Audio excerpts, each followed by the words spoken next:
Engraçado, tem hora que eu tiro o óculos, enxergo bem, tem hora que eu tiro o óculos, embaceia tudo, estranho.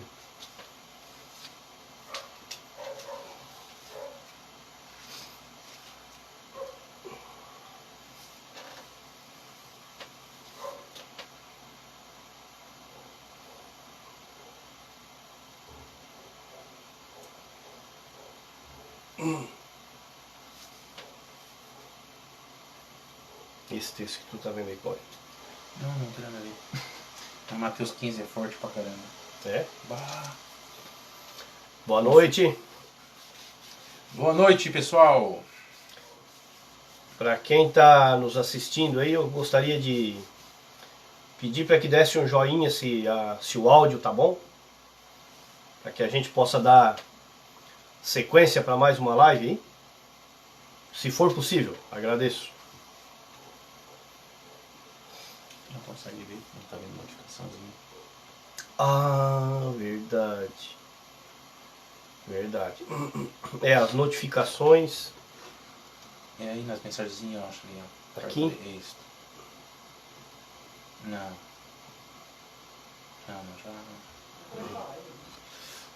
Já?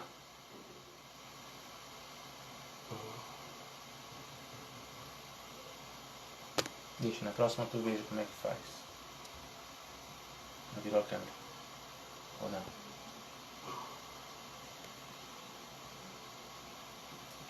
Deixa assim. É, não conseguimos. O cara, quando manja de tecnologia, é outra coisa. Ah, é 2, né?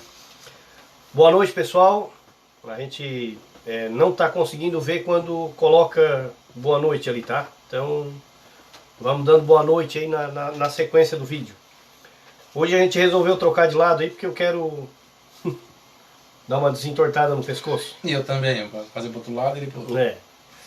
A gente vai dar sequência ao estudo que a gente estava fazendo a respeito de batismo, tá? Primeiro a gente, na semana passada, achou melhor falar sobre o apóstolo Paulo, porque que a gente segue o apóstolo Paulo, os ensinamentos dele. Espero que para quem viu a live tenha ficado claro, assim como ficou claro para nós, né? Por que a gente segue ele, por que a gente segue os ensinos de Paulo. Ali a gente colocou tudo que a gente precisa colocar. E você que está vendo hoje, que não conseguiu ver na semana passada, dá uma olhada lá, você vai entender o porquê que a gente tem esse entendimento, tá? Então hoje a gente queria voltar a falar sobre batismo. Batismo falando do porquê que dentro da nossa concepção hoje não há mais necessidade do batismo nas águas, tá? Mediante tudo aquilo que a gente falou sobre a vida do apóstolo Paulo, todos os princípios e ensinamentos que ele deixou, então a gente voltando lá para o texto de Coríntios, vamos abrir lá em Coríntios.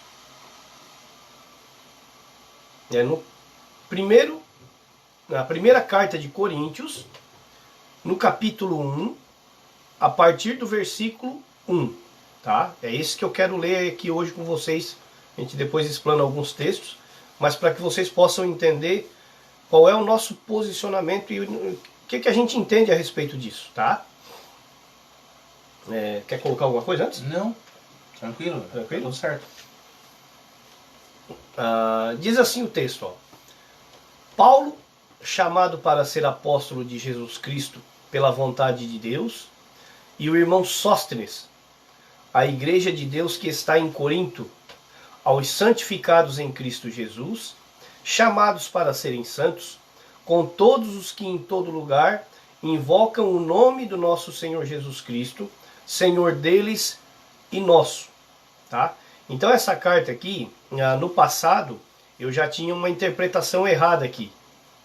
Quando eu lia, eu interpretava de uma forma errada. Quando ele diz aqui no versículo 2, ó, a igreja de Deus que está em Corinto, aos santificados em Cristo Jesus, chamados para serem santos, com todos os que em todo lugar invocam o nome do nosso Senhor Jesus Cristo, Senhor deles e nosso. Mas essa carta é uma carta específica para Corinto e todos que estão àquela volta. Todos os irmãos que congregavam lá naquela região de Corinto. Por isso que essa carta ela rondou todas as congregações que existiam lá em Corinto, que não era uma congregação só, tinha mais congregações. Então essa carta era necessária que ela fosse e rondasse todos eles, para que tivessem entendimento daquilo que Paulo falava. O 3 ele diz assim, ó: graça seja convosco e paz da parte de Deus nosso Pai e do Senhor Jesus Cristo. Sempre dou graças a Deus por vós, pela graça de Deus que vos foi dada em Cristo Jesus. Porque em tudo fostes enriquecidos nele, em toda a palavra e em todo o conhecimento, assim como o testemunho de Cristo foi confirmado entre vós, de maneira que nenhum dom vos falta, enquanto aguardais a manifestação do nosso Senhor Jesus Cristo. Quem é que estava aguardando a manifestação? Eles estavam aguardando a manifestação de Cristo. Aguardando algo próximo, então, né? Eles estavam com a ansiedade da volta de Cristo. É o que está relatando ali, né? É o que o texto está dizendo ali, ó. Pode ler o versículo 7, ó. De maneira que nenhum dom vos falta. Nenhum dom faltava para eles. Enquanto aguardais a manifestação de nosso Senhor Jesus Cristo. Aqui Cristo já tinha morrido. E prometeu voltar. E já tinha subido aos céus. E prometeu que ia voltar. Então Paulo já estava dizendo, ó, aguardais a manifestação do nosso Senhor Jesus Cristo. 8. O qual também vos confirmará até o fim, para serdes irrepreensíveis no dia do nosso Senhor Jesus Cristo. Versículo 8. O qual também vos confirmará até o fim, para serdes irrepreensíveis. Quem é que vai nos confirmar? Até até o dia, vamos dizer assim, até o dia da nossa morte. Quem que vai nos manter irrepreensíveis? É nós mesmos? O texto aqui está dizendo bem claro que é o Cristo. Não é nós. É Ele quem zela por nós. O 9. Fiel é Deus, pelo qual fostes chamados para a comunhão de seu Filho, Jesus Cristo, nosso Senhor. Agora ele começa no 10, o primeiro chamado. Aqui ele vai começar a fazer, vai falar o objetivo de ele ter chegado na questão do batismo. O versículo 10 ele diz assim, ó: rogo-vos, irmãos, em nome de nosso Senhor Jesus Cristo, que sejais concordes no falar, que vocês tenham uma mesma fala. Tem umas versões que falam sejam unânimes. Unânimes. Concordes no falar. E que não haja dissensões entre vós. Antes sejais unidos no mesmo pensamento e no mesmo parecer. Sejais unidos no mesmo pensamento e no mesmo parecer. Vamos tirar uma partezinha aqui da questão do batismo, tá? Que nós já vamos voltar a falar. E vamos dar uma pincelada nisso aqui. O versículo 10. Rogo-vos, irmãos, em nome do nosso Senhor Jesus Cristo, que sejais concordes no falar. Que vocês concordem com tudo que vocês falam. Só por esse texto aqui vocês entendem qual era o principal problema dentro de Corinto, da igreja de Corinto? Era as divisões. Esse era o principal problema que existia nessa igreja. Eles não tinham uma mesma fala. Tá? O que acontece hoje dentro do sistema religioso? Por que o sistema religioso hoje, a gente afirma categoricamente que ele está fora do âmbito espiritual? Porque não são concordes no falar. Eles não têm uma mesma fala. Se vocês pegar as pessoas hoje que saíram do sistema e que congregam nas casas, vocês vão ver que todos eles têm a mesma fala. Verdade. É a mesma fala. É a mesma fala. Incrível. Algumas discordânciazinhas em pouquinhas coisas, mas no modo geral, nas doutrinas básicas, a fala é a mesma. Não acredita mais em batismos, não acredita mais em dízimo, não acredita mais em ser, não acredita nada que o sistema religioso acredita. Então o sistema religioso, o que acontece com ele? Cada porta aberta, faço um desafio para você que é daqui da nossa cidade.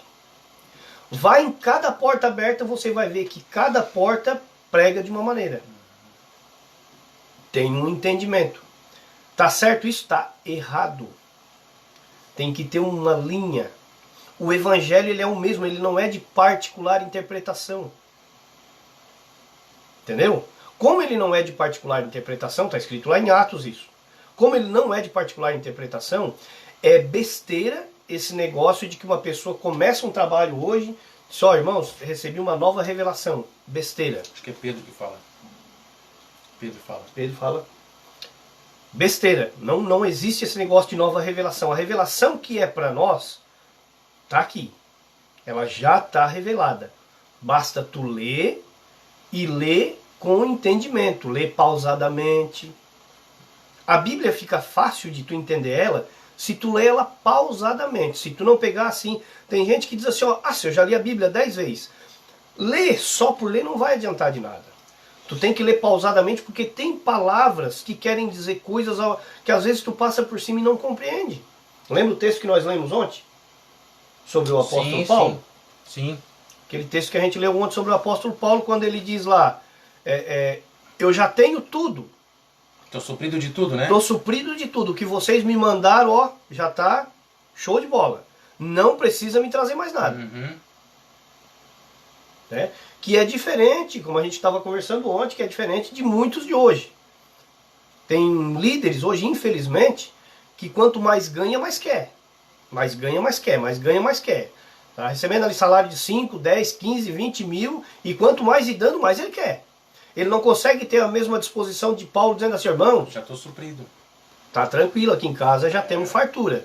O que vier agora nós vamos ajudar outros. A minha parte tá tranquila. Uhum. Não, é uma busca desenfreada.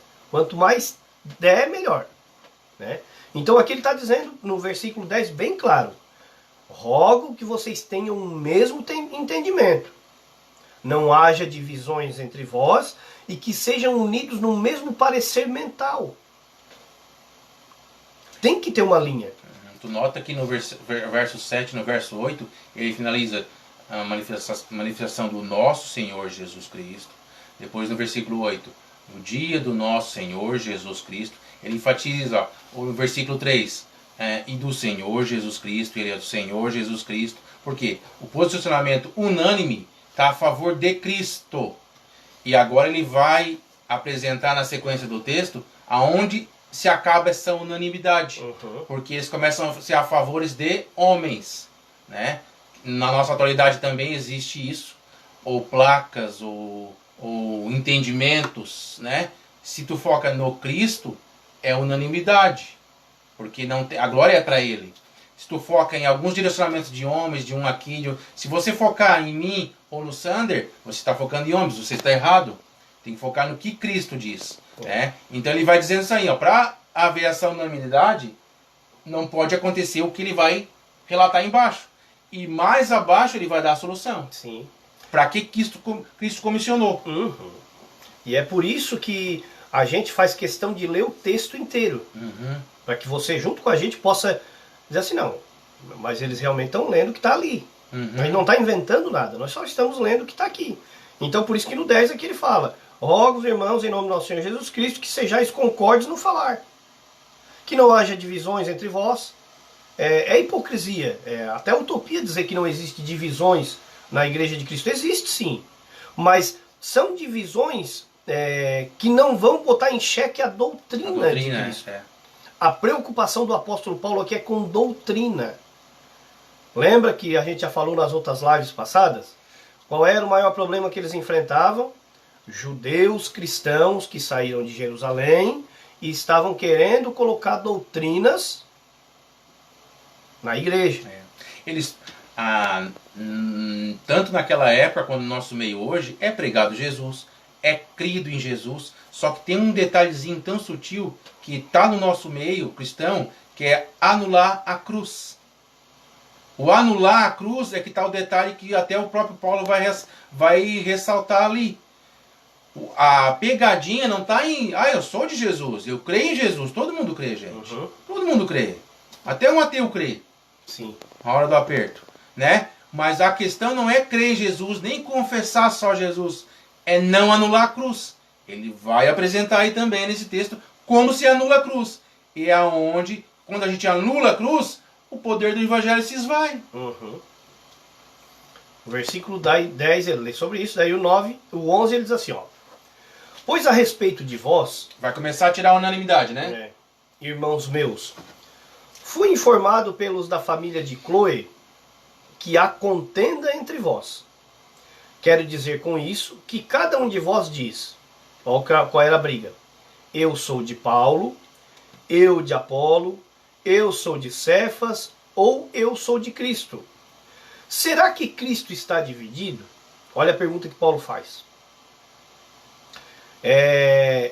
Às vezes eu vejo algumas, né, conversando com algumas pessoas, eu vejo uma das preocupações dos cristãos hoje é assim, ó, de que igreja tu é? Da Igreja de Cristo. Da igreja, mas a conversa entre as pessoas é assim, eu sou da igreja do pastor tal, eu sou da igreja do pastor tal, eu sou da igreja do pastor tal, eu sou da placa tal. A pergunta de Paulo é essa, ó, será que Cristo está dividido? 13, versículo 13. O 13. Foi Paulo crucificado por amor de vós? Ou fostes vós batizados em nome de Paulo? Agora aqui é que a coisa começa a pegar. Aqui é o que muitos não conseguem aceitar, mas está escrito.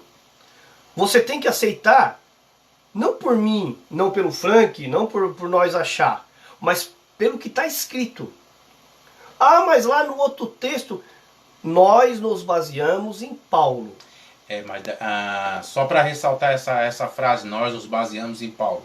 Nós nos baseamos no ensino, na revelação de Cristo, por meio de Paulo. Nós não somos guiados por Paulo. Somos guiados pelo ensino de Cristo por Paulo, porque nós somos o público gentil. Então, porque lá também, no próximo texto, no versículo anterior, ele fala, sou de Paulo, sou de Apolo. Se a gente dizer que a gente é de Paulo e não evidenciar, não, nós somos o ensino de Cristo, ensinado por Paulo, tudo bem, mas não somos de Paulo, somos de Cristo. Aí a coisa harmoniza, né? Porque senão a gente entra naquele público ali do versículo 12. Aí ele diz, ó, dou graças a Deus no 14. Dou graças a Deus que a nenhum de vós batizei, senão a Crispo e Gaio. Ó, lê comigo e tenta você interpretar esse texto aí. Mas eles lá foram batizados, a igreja de Corinto? Sim. Nas águas? O texto não fala nas águas. Sim, mas dá a entender que aquela igreja lá foi batizada nas águas. Tá. Mas vamos chegar à conclusão de Paulo ali. Dou graças a Deus que a nenhum de vós batizei. Se o batismo é algo essencial, em hipótese nenhuma, ele poderia falar isso. Você concorda com o que a gente está falando? Ele estava sendo herege aí, se o batismo fosse essencial. Se o batismo fosse essencial, o que Paulo está falando aqui não seria uma blasfêmia até? Blasfêmia. Ó, dou graças a Deus que a nenhum de vós batizei, senão a Crispo e Gaio, para que ninguém diga que fostes batizados em meu nome. Por quê? O que Paulo aqui estava entendendo? Que se deixasse rituais ainda para a igreja se apegaria aonde? No homem. Nos rituais feitos pelos homens. Que era o que estava acontecendo ali. Se a Arca da Aliança existisse hoje ainda, se as pessoas tivessem certeza que era realmente a Arca da Aliança, o que iria acontecer? Existiria hoje a adoração à Arca da Aliança. Porque o ser humano ele gosta disso, ele gosta de buscar algo que diga para ele que ele é de Deus. Ele não consegue somente crer. Precisa ter algo para mostrar que não, eu sou de Deus porque eu faço isso. Entendeu? Então quando Paulo diz aqui, para que ninguém diga que fostes batizados em meu nome, é verdade, batizei também a família de Estéfanas. Além destes, não sei se batizei algum outro. Paulo não lembra. Por quê? Cristo não me enviou para batizar. Estranho, né? Bem estranho, né? Muito estranho. Pode ter argumentação aqui de tudo que é lado. Não, mas aí Paulo não estava... Aí é um entendimento e é uma opinião sua. Nós preferimos ficar com o que está escrito. É bem menos difícil incorrer com erro. Claro. Quando tu fica com o que está escrito, não com o que tu acha. Está escrito. Ninguém inventou. Então, se está escrito, é porque era para estar aqui. Porque Cristo não me enviou para batizar, mas para pregar o Evangelho, não em sabedoria de palavras, para não se tornar vã a cruz de Cristo. Traduzindo para nós aqui hoje, para os nossos dias, o que ele está querendo dizer? Se a gente colocar à frente qualquer coisa à frente da cruz de Cristo, nós anulamos a cruz de Cristo. Ali ele citou o batismo, né? O partidarismo, mas dá de botar muita coisa ali que anula a cruz de Cristo. Um monte. Um monte. Apaga Cristo. Você que tem... é 100% fã da ceia, vamos dizer assim. Se você coloca a ceia, o culto de ceia, como um momento imperdível, você está colocando a ceia acima da cruz de Cristo. Você está dizendo para o Cristo assim, ó, não, eu preciso tomar isso aqui porque o que você fez lá na cruz não foi suficiente. Aonde nós queremos levar você a entender é isso. É que nós hoje entendemos e temos absoluta certeza que tudo foi estabelecido na cruz. A cruz, ela é o elo de ligação da humanidade para com Deus. É ela quem rasgou o véu do templo e ela que nos deu o livre acesso ao Pai. Foi a cruz quem fez isso. E quem nos lavou foi quem? Texto? Romanos 6. Não, Tito. Tito 3. Vamos ver quem nos lavou. Na prática. E agora não, sempre, né? Com base bíblica, bem fundamentada. Tito capítulo 3, versículo 4. Contudo, quando da parte de Deus nosso Salvador foram manifestadas a misericórdia e o amor pela humanidade, não por causa de alguma atitude justa que pudéssemos ter praticado, mas devido à sua bondade, ele nos salvou por meio do lavar regenerador e renovador do Espírito Santo. Amém. Amém. Amém. Quem é que nos salva? Versículo 6 também. Que ele derramou copiosamente sobre nós com toda a sua generosidade, por intermédio de Jesus Cristo, nosso Salvador. O que é que João Batista falou lá atrás? Eu, João Batista, batizo com água. Mas o que virá depois de mim batizará vocês com o Espírito Santo e com fogo. Tito 3:4. Contudo, quanto da parte de Deus, nosso Salvador, foram manifestadas a misericórdia e o amor pela humanidade, não por causa de alguma atitude justa que pudéssemos ter praticado, não é por nada que nós fizemos, mas devido à sua bondade, ele nos salvou por meio do lavar regenerador e renovador do Espírito Santo, que ele derramou copiosamente sobre nós com toda a sua generosidade, por intermédio de Jesus Cristo, nosso Salvador. Tá difícil de entender, não? É só crer, né? Basta crer. Só crer no que está escrito, nem no que nós estamos tentando convencer. Está ali escrito. Então, o texto, ele por si só, ele é claro. Aí a pessoa pode ir lá e pegar assim, mas Pedro batizou, mas Paulo lá, quando ele se converteu, ele se batizou. Vocês têm que entender que a igreja cristã, a primitiva, ela passou por uma transição de mente. Foi dolorida, foi ardilosa, foi difícil, mas ela passou por uma transformação. Por quê? Porque o povo judeu estava infiltrado e era necessário abandonar aquelas práticas. Paulo diz que todo aquele que tentasse, como igreja de Cristo hoje, viver pelas obras da lei, estaria debaixo de maldição. Então, quando Paulo se aproxima de Jerusalém, os apóstolos pedem para que ele faça um voto e raspe a cabeça para que eles não matassem ele. Porque a conversa é que Paulo estava pregando contra Moisés. Não é que Paulo pregasse contra Moisés. Paulo estava dizendo aquilo que Cristo falou. Que agora são chamados para fora, fora daquele arraial. Vocês não pertencem mais para esse grupo. Quando Cristo morre, ele imprime a sua lei em nossos corações. Ele coloca as suas leis no nosso entendimento. Ele transforma de todos os povos agora um povo. Por isso que ele fala lá em Efésios, leia aí. Efésios capítulo 4. Fazendo um favor. Efésios 4, versículo 4. Deixa eu ver se não leio tudo aqui. Para não dizer que depois a gente fica lendo versículo isolado. Vamos lendo o primeiro até em diante, tá? Até o 6. Rogo-vos, pois, versículo 1. Eu, o prisioneiro no Senhor, que andeis de modo digno da vocação que fosse chamados, com toda humildade e mansidão e longanimidade, suportando-vos uns aos outros em amor, esforçando-vos diligentemente por preservar a unidade do Espírito, a unificação do Espírito no vínculo da paz.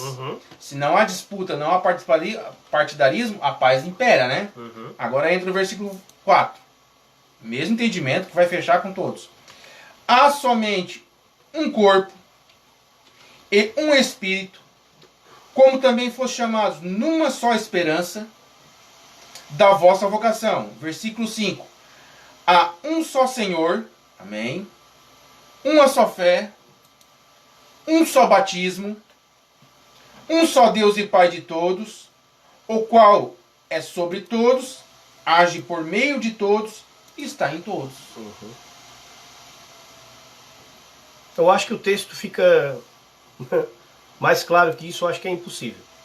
Né? Então ali ele está dizendo bem claro, existe somente um corpo, uma só fé, e quanto a isso, não tem como negociar. São princípios que não há como negociar.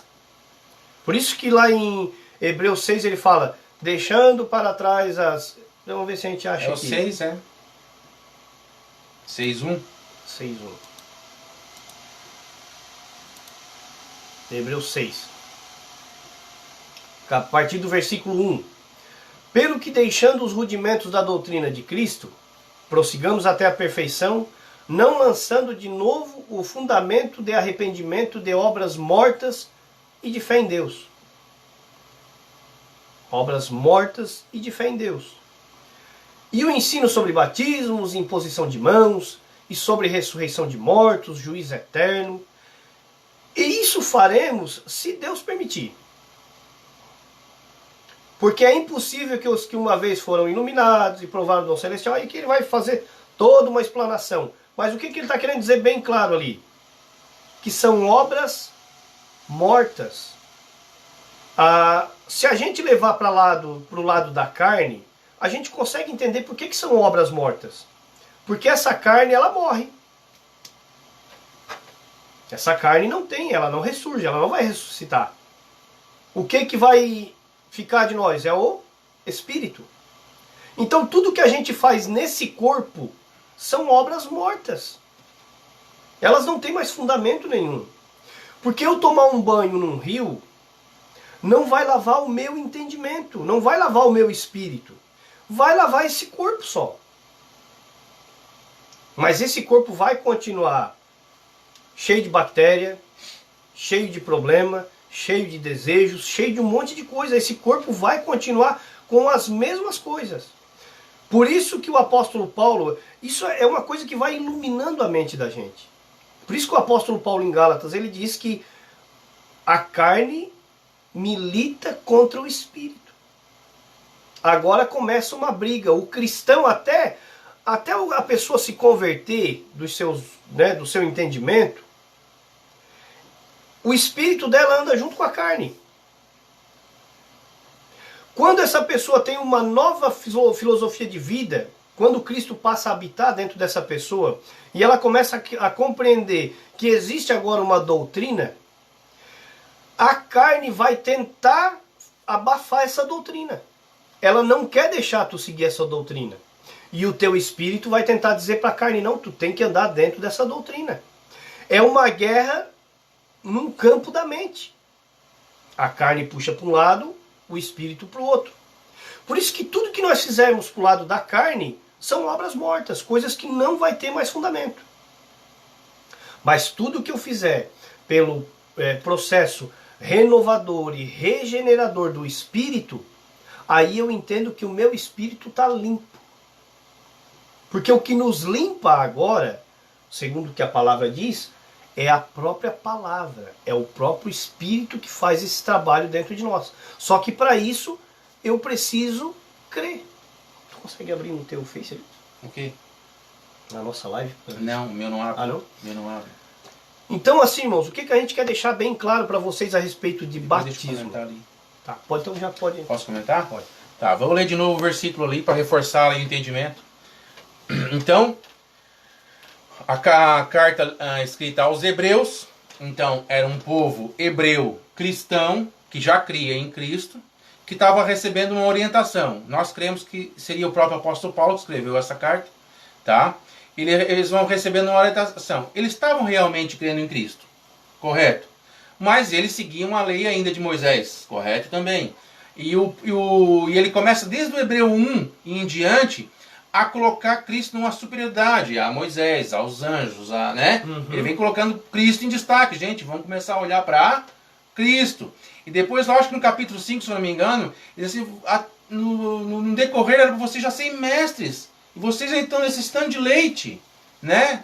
Estão necessitando que alguém vos ensine. Mas já era para ser mestre no decorrer. Né? E aí ele já vem acusando agora qual era o problema principal do que estava atrapalhando o crescimento deles. Porque eles estavam no fundamento ainda, na parte de baixo. Sim. Na parte do começo. Jesus fez, está feito. Vamos prosseguir para a perfeição. Vamos ler o texto? Pelo que? Deixando os rudimentos da doutrina de Cristo. O que é os rudimentos? É os primeiros ensinos. Está sendo herege? Então vamos descartar Hebreus da nossa Bíblia. Porque ele foi herege. Foi contra os ensinos do rudimento de Cristo, cara. Mas então ele vai explicar. Prossigamos até a perfeição. Agora imagina comigo você um exemplo bem simples. Você constrói a sua casa. Vamos fazer uma analogia com Cristo. Ele vem e faz a base, que é o alicerce, a sapata, né? Bota o alicerce ali e deixa montadinho. O que você vai construir depois? Levantar as paredes, né? Telhar, dar acabamento, ornamento e tal. É rumo à perfeição. Porque a base já foi lançada por ele. Creiamos que ele lançou, fez da forma perfeita. Agora você pode crescer. Entendeu? Não repetir. Ah, mas eu tenho que imitar a Cristo. Mas não é nisso. Não é nos fundamentos. O fundamento está feito. Imitar a Cristo é as pessoas enxergarem você como se fosse o próprio Cristo. As tuas atitudes, mas tem Deus ali, tem Cristo ali. É isso. Não imitar as obras carnais dele quando ele teve na sua época de carne. Aí é o que ele quer dar entendimento para os que já eram para ser mestres. Né? Pelo que deixando os rudimentos da doutrina de Cristo, aquela base, prossigamos para quê? Até a perfeição. Não lançando de novo o fundamento. Aí ele vem de arrependimento de obras. Obras mortas. Obras mortas. E de fé em Deus. Por que obras mortas? Porque todas as obras feitas na carne, elas são mortas. Elas não têm validade. E ele morreu justamente para que essas coisas, que não alcançaram o céu, não alcançaram Deus, essas, acabou. Fé em Deus. Por que fé em Deus? Ah, mas nós temos fé em Deus? Tem. Eu tenho fé em Deus. Então do que estava o escritor de Hebreus falando ali? Fé em Deus porque eles tinham uma missão. A fé, ela te leva a uma promessa, a te alcançar uma promessa, que é o que ele vai dar na sequência ali dos textos. Vai falar a fé de Abraão, a fé porque eles receberam a promessa e pela fé eles caminharam até elas. E alguns deles não viram, só vislumbraram de longe. Esse é o modelo de fé, porque eles estavam chegando a um momento da perfeição. Nós já nascemos na era da perfeição.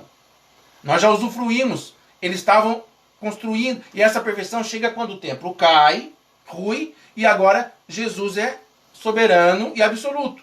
Em todos os âmbitos. Não tem mais como praticar a lei. Só se pratica a lei interna de Cristo, né? Isso mesmo. Então, por isso, essa fé é isso que ele está falando. A fé naquilo que haveria de vir. Nós já estamos nessa época que já veio. Então, essa fé não é a que nós temos hoje. Nós temos fé para alcançar algumas outras coisas, né? Para conseguir continuar prosseguindo com Cristo e tal. Mas não era aquela fé que ele está falando. A fé era de uma promessa que eles alcançaram. Ou já estavam prestes a alcançar, estava chegando ali. Hebreus, lembre, foi um dos últimos livros a ser escrito. Talvez ali 4 a 2 anos antes da queda de Jerusalém. E a queda de Jerusalém era o final daquele século, era a consumação dos séculos, a queda de Jerusalém. Estude na história e você vai... Tá lá, tá escrito, tá? Nem tudo está na Bíblia, infelizmente. Bom que estivesse tudo ali para ficar mais fácil de entender. Então ele está falando dessa fé. Então, não lançando de novo os fundamentos de arrependimento de obras, a fé em Deus, o ensino de batismo, a imposição de mãos, como é sério isso hoje, né? Uhum. Sobre a ressurreição dos mortos, sobre o juízo eterno. Por quê? Ensino de batismo.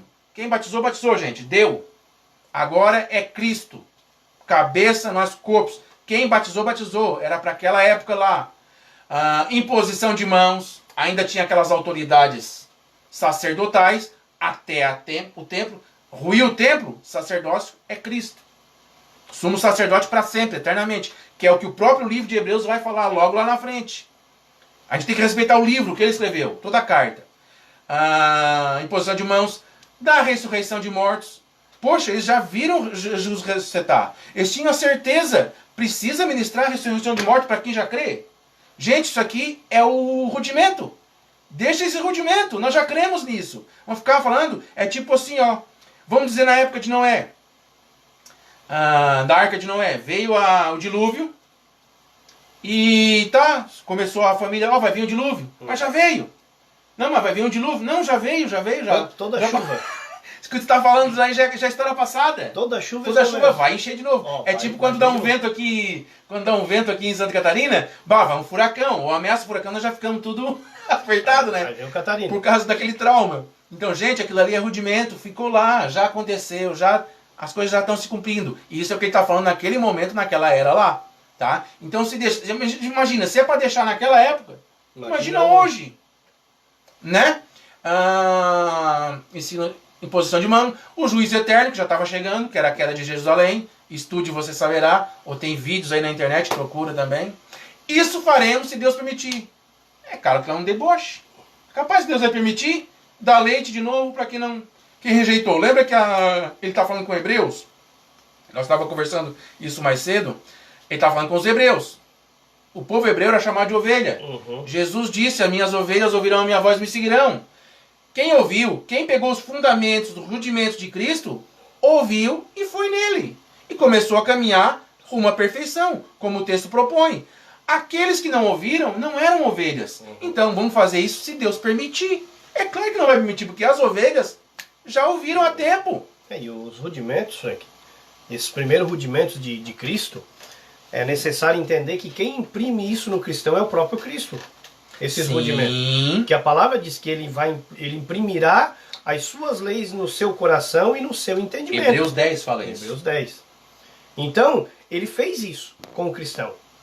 Todo cristão hoje sabe quais são os rudimentos de Cristo, quais são os princípios básicos. Entendeu? Então, por isso que essas coisas, não adianta ficar se debatendo em cima delas. Entendeu? Quem está em Cristo é uma nova criatura. Em que sentido? A mente. Uhum. A mente entendeu que as coisas velhas passaram. Por isso que ele diz, aquele que está em Cristo é nova criatura. As coisas velhas já passaram, eis que se fizeram novas todas as coisas. Todas. As velhas passaram. Os rudimentos antigos passaram. E é o que é aplicado hoje na igreja de Cristo atual? É a mulher do fluxo de sangue, é o Naamã, Nicodemo, é o Josué, Abraão, o Caleb, Gente, é tudo rudimento. Tem gente que está assim em casa, ali parado, né, conversando, daqui a pouco pega a Bíblia, vou ver o que Deus está falando comigo. Aí abre lá, Abraão, sai da tua terra e da tua parentela. Oi, Deus falou comigo. Vou ter que sair do meio da minha terra e da minha parentela e vou sair do mundo. Você é um missionário. Vou ser um missionário. Botar uma mochila nas costas e aqui, ó. Perna para quem te quer. É para essa pessoa que Deus está falando? Para Abraão. Foi para ti que foi escrito? Não, foi para Abraão. E o que Deus fala para mim? O Hebreus 10 acabou de citar. Ele imprimiu essa lei. Ele vai falar dentro do coração. Ele vai dar o direcionamento. Basta você estar sensível a ele. E daí as coisas que eu sempre achei engraçado é assim, ó. Vamos supor. Aí vem aquele cara. Ó, gente, Deus falou comigo que eu vou ter que ir para Israel. Eu sou obrigado a falar essas coisas. Eu sou obrigado a falar essas coisas. Deus falou para mim que eu tenho que ir para Israel. Vai. Tá? Aí o pessoal aí a igreja fala assim, amém, glória a Deus, aleluia. Aí, só que tem um ponto aí, meus amados. Vocês têm que pagar para mim. Vocês têm que me dar um dinheirinho, senão eu não consigo ir. Aí quer dizer que Deus deu uma direção pro cara, mas quem tem que pagar é o povo, entendeu? É a mesma coisa essa questão de Abraão. Ah, Deus mandou eu ir para não sei para onde. Vou fazer uma arrecadação. Se Deus mandou tu ir, Galo. Ele foi. Se Deus mandou tu ir, quem vai prover é Deus. Se é Deus que está no meio desse negócio. Essa balela que aconteceu já no passado, de muitos e muitos anos isso vem acontecendo, de pessoas dizer que Deus me mandou para lá, e daí tem que pedir para as pessoas para poder ir. Não tem nada de Deus isso aí, porque Deus não vai dar nada que não possa ser exercido. É Ele que vai dar a direção e Ele vai suprir essa direção. Lembra que quando Ele comissionou os 12, logo a seguida Ele derramou o Espírito Santo e os dons para que eles pudessem atender a comissão de Cristo. Porque eles não tinham condições de enfrentar o que viria, se não fosse a primeira ida. A primeira ida. A primeira ida ele disse, já depois da ressurreição. Ah, tá. Porque a primeira ida ele disse assim, ó, vocês não precisam levar nada porque eu vou suprir. Isso. A segunda ida que ele manda os apóstolos, aí ele diz, ó, agora o que vocês puder, vocês arrecadam. Porque eu não vou ficar suprindo mais, agora é por fé. Entendeu? Sim. E agora na igreja de Cristo, as coisas são por quê? Por fé. Por fé. Sim, então, e mesmo assim eles deram dons para eles atuarem no campo da fé. Isso. Só no campo da fé. E no resto eles se viravam, eles passaram bastante dificuldade, porque eles não podiam usar a palavra para sugar recursos. Sim. Né? Tanto que Paulo fala para ajudar voluntariamente, né? E eu agradeço também lá em Filipenses, né, que a gente leu, né? Vamos ver, é bom. Não, Filipenses é bom. Vamos dar uma lidinha naquele texto lá. Tu abre aí? Abro. É bom pra gente poder ter uma noção do que o texto aqui tá dizendo. Tá? Filipenses 4, né? 4. Do 17. Começa no 3, né? Não, mas daí.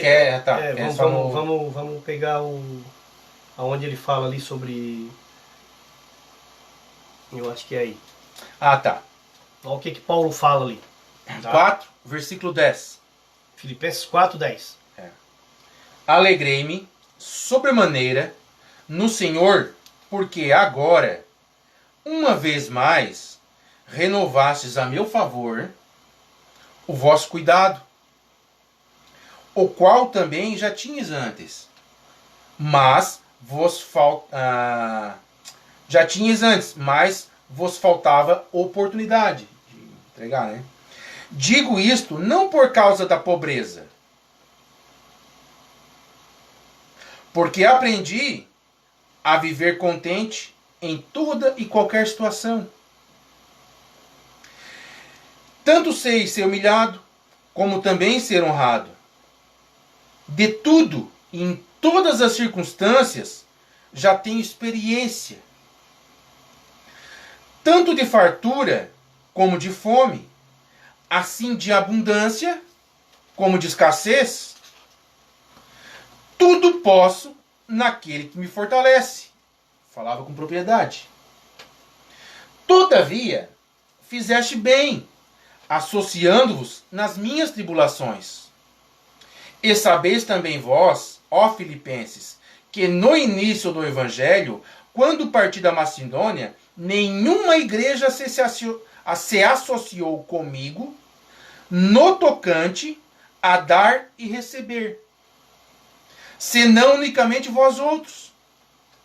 Porque até para Tessalônica mandastes não somente uma vez, mas duas ou bastante para as minhas necessidades. Não que eu procure o donativo. O donativo. Mas o que realmente me interessa é o fruto que aumente em vosso crédito. Recebi tudo e tenho abundância. Tudo o quê? Eu vou explicar. Estou suprido desde que Epafrodito me passou as mãos o que veio de vossa parte, como aroma suave, como sacrifício aceitável e aprazível a Deus. Eu, meu Deus, segundo as riquezas da sua glória, há de suprir em Cristo Jesus cada uma de vossas necessidades. Ora, o nosso Deus e Pai seja a glória pelos séculos dos séculos. Amém. Quer comentar? Sim. O que o apóstolo Paulo está dizendo ali? Ele aprendeu a viver contente em toda situação. Passar dificuldade, ter momentos bons, dormir na rua, dormir numa cama, levar chicotada, passar momento de harmonia com os irmãos. Ele foi experimentado em tudo. Quando ele estava na Macedônia, ele teve falta de algumas coisas e alguns irmãos de outros lugares mandaram donativos. De Filipenses mesmo. De Filipenses. Mandaram donativos para ele. Quando esses donativos chegam na mão dele, que ele vê a quantia que chega, ele diz assim: irmãos, estou suprido com o que vocês me mandaram. Não precisa me mandar mais nada. Tá? Tá tranquilo. Gostei. Tô farto. Tenho mantimento para me manter aqui os dias que eu ficar aqui. Tá tudo tranquilo. Não precisam me mandar mais nada. Você faz um confronto dos ensinos de Paulo. Isso são doutrinas que a gente aprende com as cartas de Paulo. Tá? Isso são doutrinas. Ali com Paulo você está aprendendo como que se age no meio da igreja. Paulo aprendeu a viver contente em todas e qualquer situação. Quando ele viu que ele já tinha o bastante, ele mandou uma carta dizendo para os irmãos: estou suprido. Chega. Pega você hoje e veja a grande maioria dos líderes religiosos. Pessoas aí que ganham 5 mil, 10 mil, 15 mil, 35 mil reais, como eu sei de alguns que ganham até 35 mil reais. E quanto mais ganham, mais quer. Igualzinho Paulo, né? Bem igualzinho. Igualzinho Cristo também. Vocês nunca vão ver esses caras dizendo assim, ó, irmãos, estou suprido. Estou suprido. Para de dar. Ó, o salário esse mês aqui para mim, 2 mil reais já deu para me pagar minhas contas. Tô tranquilo. Tô sossegado. Vamos agora ver quem está mais precisando aí. Vamos fazer a nossa parte. O que você veja hoje? Quanto mais tem, mais quer. E manda dinheiro. E manda dinheiro. Por que agora na época da quarentena, a grande maioria dos líderes religiosos, incluo todas elas, estavam preocupados com a falta de culto presencial? Você acha que a falta era por causa de você? A preocupação era por causa de você, porque eles amam você? É a comunhão, né? Dos irmãos. Não, irmãos. Muitos eu entendo, porque tem um local, precisa pagar as despesas do local, mas a grande maioria é porque acostumaram a viver uma vida boa, uma vida de luxo. Certa vez começou uma instituição aqui onde eu moro, e o cara começou dizendo que se portava com vidas, com isso, com aquilo outro. Eu falei para um amigo meu assim, ó, espera os dias e tu vai ver daqui a pouco esse cara andando de carro novo, assim. Dito e feito. Porque a primeira preocupação, infelizmente, não é com vidas. É com o seu bem-estar. Eu vivendo bem, podendo pagar faculdade para filhos e coisa arada, tendo meu dinheirinho, tendo meu bom carro, o restante a gente leva meio que a grito, vamos dizer assim. Então, os ensinos de Paulo, aí tem pessoas que se preocupam com rudimentos de obras mortas, e essas coisas que deveriam ser faladas, uma das coisas que eu bato muito de frente com os falsos profetas. Por que falsos profetas? Tem aquele cara às vezes que está com o microfone na mão em determinados locais, ele vai lá entregar uma profecia para o Zezinho lá, o Joãozinho, está lá embaixo.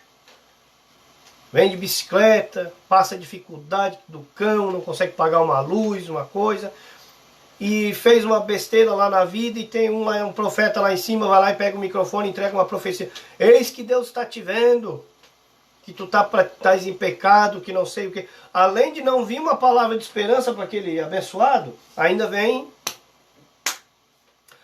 Atrás desse mesmo profeta, tem aqueles caras sentados engravatados ali, ganhando o seu belo salário, vivendo às custas do povo, enrolando, enganando, fazendo um monte de besteira, e profecia para esses caras não tem. Não é um Deus estranho?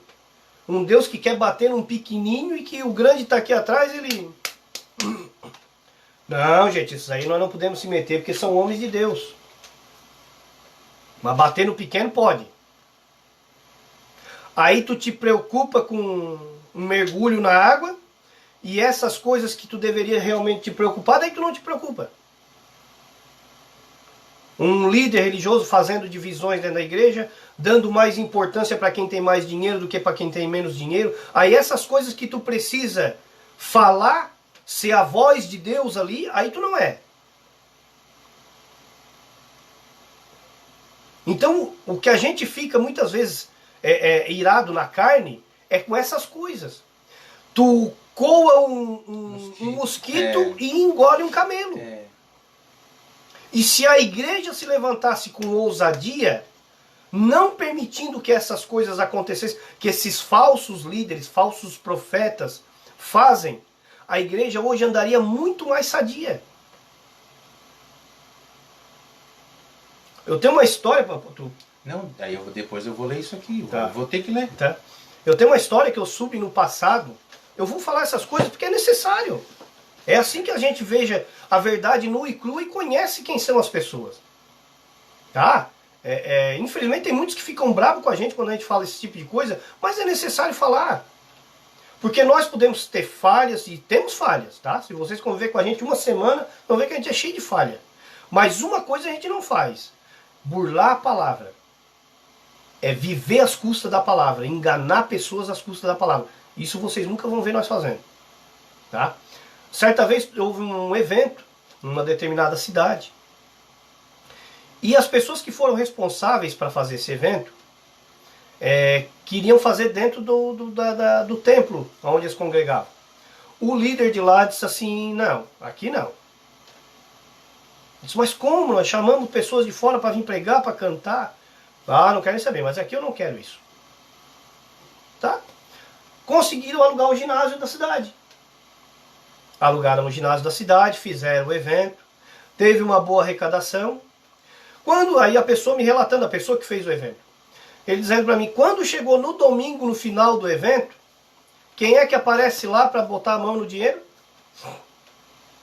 O líder que não quis ceder o templo. Mas o dinheiro ele queria.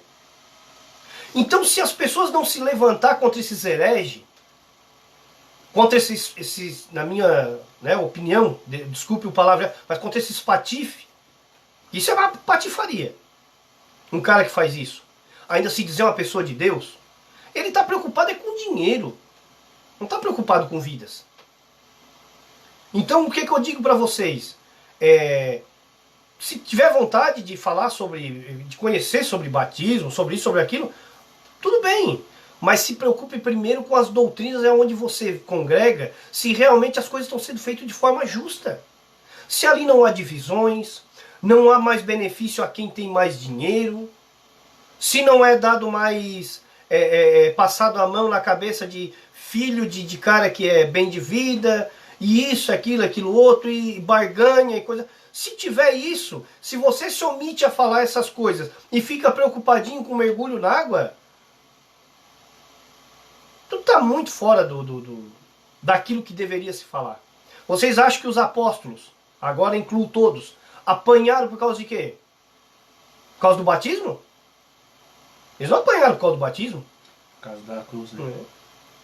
Por causa da cruz e porque eles denunciavam realmente o engano. Por que que Cristo morreu de forma tão fervorosa? Ele mexeu com quem? Com o templo. O templo era onde ganhava o dinheiro. Ele mexeu com os sacerdotes, com os escribas. Raça de víboras. Por que que João Batista morreu decapitado? Raça de víboras. Sempre batendo nos líderes, mestres religiosos, que não deixavam o povo entrar e não entravam. Por que que Paulo apanhou e foi açoitado em Roma? Paulo falava contra a lei. Ele mostrava que aquele sacerdócio não existia mais. Quando ele tirava essa questão do sacerdócio, os líderes religiosos da época iam perder força. Quando Paulo está falando com aquela mulher que adivinhava, que ela passou a não adivinhar mais, quem é que queria pegar Paulo? Os caras que ganhavam dinheiro às custas dela. Está lá escrito, lê você. Então toda pessoa que ganha dinheiro em cima do evangelho, ele vai ficar pé da vida. E o próprio Senhor Jesus já avisou isso. Há dois senhores. Você não pode servir a dois. Vai desagradar um e agradar o outro. Não pode servir a Deus e às riquezas. Qual é o opositor de Deus? Ali nessa questão de servir. É riquezas. É isso aí. Tá? Faça você um teste. Qualquer cara hoje, eu desafio, tá? Qualquer cara hoje que é multimilionário, que é milionário, que é rico, em cima das coisas de Deus, esse cara é um falso profeta. E é pregado sobre a sua vida, talvez, é pregado, e você nunca chega à perfeição. Você já notou? Fica só naquele rudimentinho, naquele leitinho. Por quê? Quem está pregando não tem perfeição, porque ele está entre dois senhores. Na verdade, ele já escolheu o senhor dele, que é as riquezas. Então não vai chegar. E como a gente tem notado o pessoal em graça, que em 2, 3 meses começam a entender, já estão beirando a perfeição ali, entendendo todas as coisas, porque essa lei clareou na sua mente, né? 2, 3 meses, 30 anos de igreja, às vezes as pessoas não têm essa clareza. E pessoas 3 meses em graça estão entendendo todas as coisas perfeitamente, porque entraram no que é perfeito. Tem um líder religioso lá para a banda do norte do país, que ele gosta de fazer uma caravana e levar o pessoal para Israel. Ele gosta de levar todos os líderes, coisa arada. E uma das coisas que ele fala, ele tem uma empresa de turismo. Tá? E uma das coisas que ele fala, que esse pessoal para ir para a caravana de Israel tem que ir com a empresa dele para ser mais abençoado. E tem gente que indo com a caravana dele já viu até anjo lá em Israel. E o cara tá nadando no dinheiro, podre de rico. Quem que denuncia? Ninguém. Quietinho. Porque o cara oferece o quê? O cara oferece satisfação da carne. Aí quando você se levanta contra esse tipo de heresia, muitos vão ficar contra você. Mas verdades estão para ser ditas. Quem fala elas vai arcar com as consequências. Eu, com esses passar dos anos aí, né, fazendo esses vídeos, falando o que a gente fala, já levei muita pancada, já soube de muita coisa. Gente que corta a volta quando vê o cara, já vi de tudo. Mas depois que a tua fé está estabelecida em Cristo, tu entende aquilo que Paulo, Pedro, João disseram. Importa a nós agradar a homens ou a Deus? Se eu ainda estivesse aqui para agradar homens, não seria servo de Cristo. Palavra de Paulo. Aí é uma posição sua, você que decide. Quer continuar nessa mesma vidinha? Apoiando, batendo palma para essas aberrações que existem aí? Sem problema. Vida que segue. Respeito acima de tudo. Mas nós entendemos que existem coisas muito mais importantes hoje para abrir o olho da cristandade do que rudimentos de obras mortas. Pode ler o texto. Lemos anteriormente Filipenses 4, do 10 em diante, que ele falava sobre as necessidades do que ele enfrentou, e depois que chegou o suprimento para ele chega. Só que lá no começo, no versículo 17 do capítulo 3, ele começa falando para imitar ele. E nesse versículo 10 você viu como é que ele agia. Só que no versículo 3 ele diz quem não imitava ele, como fazia. Vamos lá? Versículo 17 do capítulo 3 de Filipenses. Irmãos, sede imitadores meus.